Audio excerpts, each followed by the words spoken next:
अस्सलाम वालेकुम। आज मैं आपके लिए मेथी वाली मकई की रोटी की रेसिपी लेके आई हूँ, जिसे हम बहुत ही मसालेदार बनाएंगे। बिगनर के लिए भी ये बहुत ज़बरदस्त रोटी की रेसिपी है, क्योंकि इसमें साथ साथ मैं आपको बताऊंगी कि किस तरीके से आपने रोटी बनानी है। तरीके तो बहुत सारे हैं रोटी बनाने के, लेकिन मैं जो सबसे आसान तरीका है वही आपके साथ शेयर करूँगी, ताकि आप एक ही तरीके से इस रोटी को परफेक्ट बनाएं। रेसिपी को स्टार्ट करने से पहले अगर आप मेरे चैनल पे नए हैं तो सब्सक्राइब कर लें, और अगर आपको मेरी वीडियोस अच्छी लगती हैं तो लाइक करना, कमेंट करना आपने नहीं भूलना। मुझे इंस्टाग्राम पे, फेसबुक पे और टिकटॉक पे ज़रूर फॉलो करिएगा। इन सब का लिंक मैंने वीडियो के स्टार्ट में दे दिया है। कोई भी रेसिपी बनाते हैं तो मेरे साथ फेसबुक पे आप शेयर कर सकते हैं। किसी किस्म का रेसिपी से रिलेटेड आप क्वेश्चन भी कर सकते हैं। तो मज़ेदार सी रेसिपी को स्टार्ट करते हैं। बिस्मिल्लाहिर्रहमानिर्रहीम। सबसे पहले हमने मेथी ली है। मेथी यहाँ पे तकरीबन 1 मुट्ठी होगी। मेथी थोड़ी सी ज़्यादा ही डालिएगा इसमें। हमने इसके डंठल जो हैं, टहनियाँ, वो उतार ली हैं। अब इसको मैंने काट लिया है। बहुत ही बारीक नहीं काटना, थोड़ा सा आप इसको मोटा रखेंगे। और अब हम इसको अच्छे तरीके से वॉश कर लेंगे। यहाँ पर हमने मकई का आटा लिया है। आटा मैंने यहाँ पे हाफ केजी लिया है। अब हम इसको अच्छे तरीके से छान लेंगे। इसको छानना बहुत ज़्यादा ज़रूरी है, क्योंकि इसमें बूरा ज़रूर निकलता है, और जो बूरा है अगर हम इसी तरह से बनाएंगे तो रोटी को ख़राब करेगा। आपस में ये आटा जो है मिक्स नहीं होगा अच्छे तरीके से, लचक नहीं आएगी आटे के अंदर। तो ये जो बूरा है इसको कोई ही मुर्गियों वगैरह को, परिंदों को आप डाल सकते हैं। जो हमने मेथी रखी थी काट के अच्छे तरीके से धो ली है। अब हम इसको मेथी को इसके अंदर शामिल कर देंगे। धनिया डाला है 1 मुट्ठी। प्याज लिया था, लहसुन और प्याज सब्ज़ मैंने वो डाला है। हरी मिर्चें डाली हैं 3 से 4, और साथ मैंने लाल मिर्च भी काट के डाली है। नमक 2 टीस्पून डालेंगे। लाल मिर्च पाउडर 1 टीस्पून। हल्दी पाउडर 1 टीस्पून। ड्राई कोरिएंडर मैंने हाथ पे मल के डाला है, और ज़ीरा भी मैंने 1 टीस्पून ही इसके अंदर डाला है। साबुत डालेंगे ताकि साबुत जो मसालों के टेस्ट हैं वो बहुत अच्छे लगेंगे और नुमाया भी होंगे जब हम इनको खाएंगे। तो पिसे हुए मसाले का इतना टेस्ट नहीं आएगा। 1 टेबलस्पून यहाँ पे हमने देसी घी का लेना है, वो इसके अंदर ऐड कर देंगे। अगर देसी घी नहीं है तो दूसरा घी ही आप इसके अंदर डाल सकते हैं, जो आप खाने में डालते हैं। तो गर्म पानी हमने इसके अंदर डालना है। ठंडे पानी से हमने इसको नहीं गूंदना। फुल गर्म पानी हमने लिया है। यहाँ पे आप चेक भी कर सकते हैं, क्योंकि जब हम गर्म पानी से इसको गूंदेंगे आटे में लचक आएगी, और जब रोटी बनेगी आटे को गूंदेंगे तो बड़ी ही मुलायम सी हमारा पहले तो पेड़ा बनेगा, फिर बाद में रोटी बनेगी। तो अगर हम ठंडे पानी से गूंदेंगे तो भुरभुरा सा आटा गूंदा जाएगा। तो लचक के लिए हमें गर्म पानी ही इस्तेमाल करना पड़ेगा। अगर हम गर्म पानी इस्तेमाल करते हैं तो जब रोटी को बनाएंगे तो रोटी अंदर से बहुत ही सॉफ्ट बनेगी और बाहर से क्रिस्पी और क्रंची बनेगी। मैं आपको जब रोटी बनेगी तब भी आपको चेक करवाऊंगी। तो अब आटा थोड़ा सा ठंडा हो चुका है, तो अब हम इसको अच्छे तरीके से 5 से 6 मिनट हाथों के साथ मल लेंगे। अगर लगे आपको कि हाथ के ऊपर ये चिपक रहा है तो हल्का सा आप हाथ के ऊपर पानी भी लगा सकते हैं, ताकि ये चिपके ना। वैसे तो हमने घी डाला था, उस वजह से कम ही चिपकेगा। तो इसको 5 मिनट 10 मिनट रखने की कोई ज़रूरत नहीं। ये देखें किस कदर आटे में लचक आ चुकी है, और ये ऐसे है जैसे कि जो गेहूं का आटा, गंदम का आटा जो हम गूंथते हैं वैसे लग रहा है। तो अब हम साथ ही इसका पेड़ा लेंगे। रखने की, इसको स्टे देने की कोई ज़रूरत नहीं। इसको साथ ही बना लिया जाता है जैसे ही आटा गूंदा जाता है। एक पेड़ा ले लेंगे। पेड़े भी आपने सारे इकट्ठे ही करके रख लेने हैं, क्योंकि इस तरह अगर आप पेड़े भी इकट्ठे बना लेंगे और रोटियां भी सारी इकट्ठी बना लेंगे तो बहुत ही फ़ायदा रहेगा आपको। फ़ायदे का मतलब ये है कि आसानी रहेगी आपको। एक एक पेड़ा और एक एक रोटी आपको बेलनी नहीं पड़ेगी। इस आटे के अंदर हमने घी डाला था, इस वजह से जितनी देर मर्ज़ी ये पेड़े बना के आप रखें, इनके ऊपर खुश्की नहीं आएगी। तो मीडियम नॉर्मल साइज़ के हमने यहाँ पे पेड़े बना लिए हैं। अगर आप चाहते हैं छोटा बड़ा पेड़े को करना तो वो भी आप कर सकते हैं।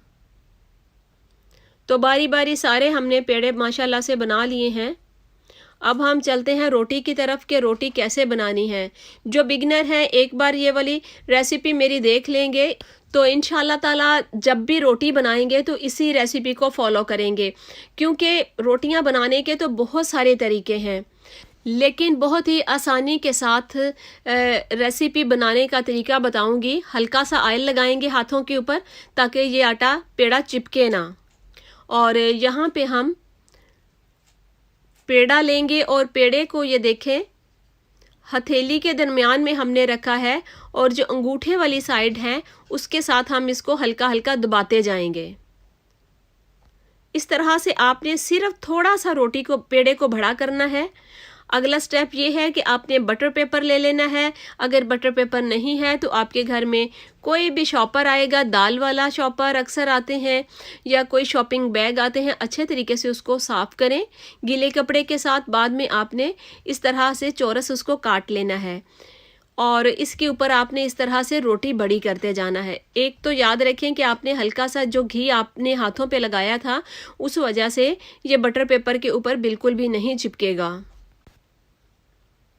ये देखें आसानी से ऊपर से उतर रहा है और आपने ये हाथों की उंगलियों के जो पोर हैं इनके साथ इनको बड़ा करते जाना है और जहाँ से लगे आपको कि रोटी टूट रही है आपने उसको फिर दोबारा आपस में जोड़ देना है। आटे में बहुत सारी लचक है सिर्फ और सिर्फ गर्म पानी की वजह से।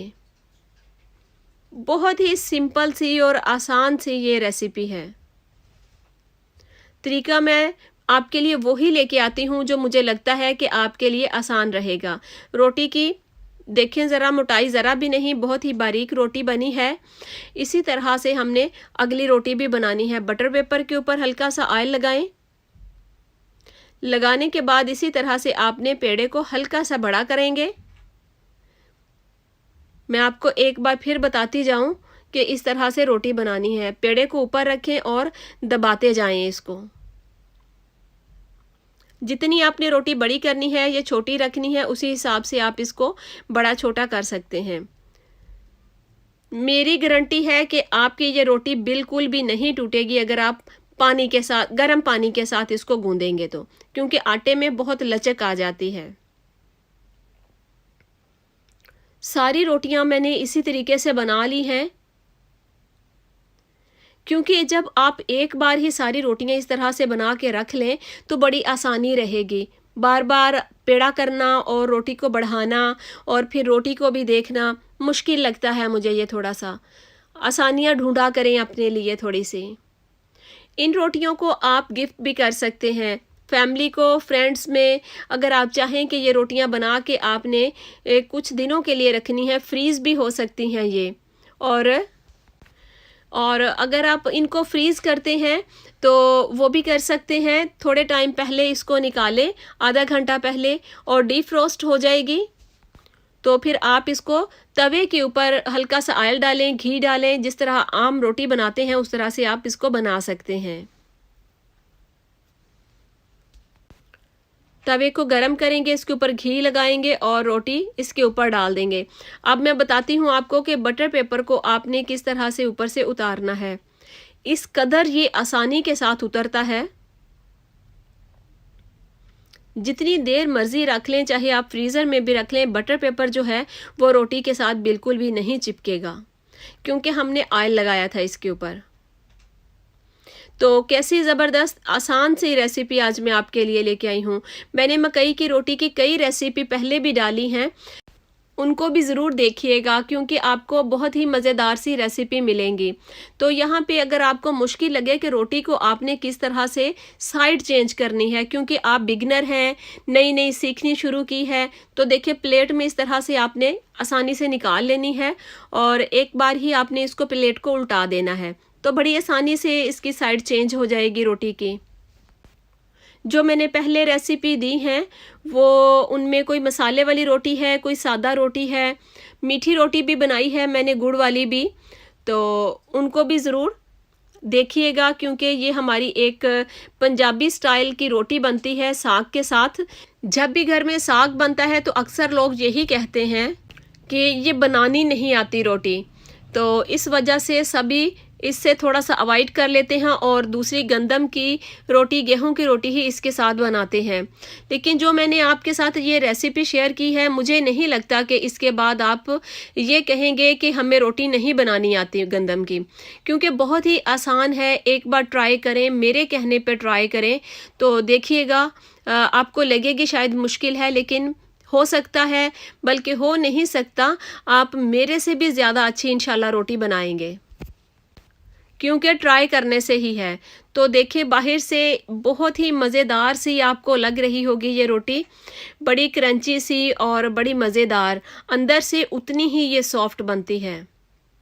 गरम पानी इसके अंदर डालेंगे, गरम पानी से इसको गूंदेंगे तो फिर देखिएगा आपकी रोटी कितनी लचकदार बनती, बड़ी ही मज़ेदार, बड़ी ही स्पाइसी बनी है। और याद रहे कि आपने जो मेथी डालनी है इसके अंदर, वो बहुत ही बारीक नहीं कट करनी, थोड़ी थोड़ी मोटी रखनी है। देखें, मोटी रखेंगे तो आपको इसका टेस्ट भी आएगा। अगर बहुत ही बारीक काट देंगे तो वो तवे के ऊपर ही बहुत ही वो मुरझा जाएगी।